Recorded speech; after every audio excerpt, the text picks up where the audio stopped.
Македонија пред опасно свртување. Груевски со притисоци ги замолчува неистомислениците. Вака високите американски представници во земјава реферирале во Вашингтон, објавува Wikileaks.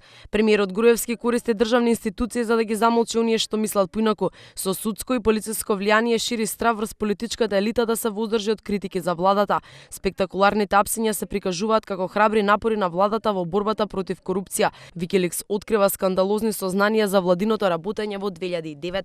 Извештаите на амбасадорот Филип Рикер и тогашниот заменик Том Навратил до Стейт Департментот говорат за корупција, притисоци и закани од видни функционери на ВМРО ДПМН.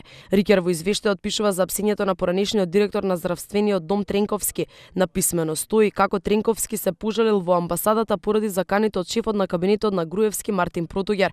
Откако беше уапсен, амбасадата му испратила СМС порака на Протуѓер и дури тогаш Тренковски го пуштиле на слобода од притвор. Филип Рикер ја споминува аферата на министерот Бесими и тогашниот министер Поповски за продажбата на акциите на ЈСП за кои не се обелодени дали продажбата е незаконска. Во коментарот Рикер пишува дека влијанието на Груевски врз судскиот и политичкиот систем во државата не е тајна за македонската јавност. Последниот бран на јавни апсења, обвинувања и пресуди дефинитивно покажуваат мешање и манипулации.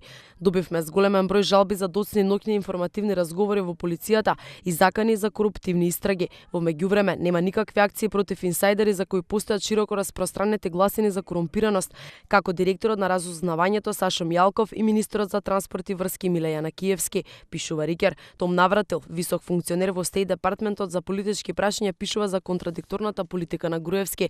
Тој тврди дека Груевски планирал разрешување на министерот Маневски поради гласините за притисок врз судиите и малтретирањето врз обвинителите. Сепак Груевски се предомислил бидејќи не сакал јавноста да помисли дека СДСМ се во право за аферата со пензијата и платата на Маневски. Како жртва на репресијата на Груевски, Навратил го споминува Ивица Буцевски. Неговата оставка предизвикала бурни реакции во јавноста, објавува Wikileaks. Критика за употреба на мерката притвор и судење во разумен рок. Том Навратил смета дека има повреда на човековите права кога во притвор се забораваат луѓе со месеци.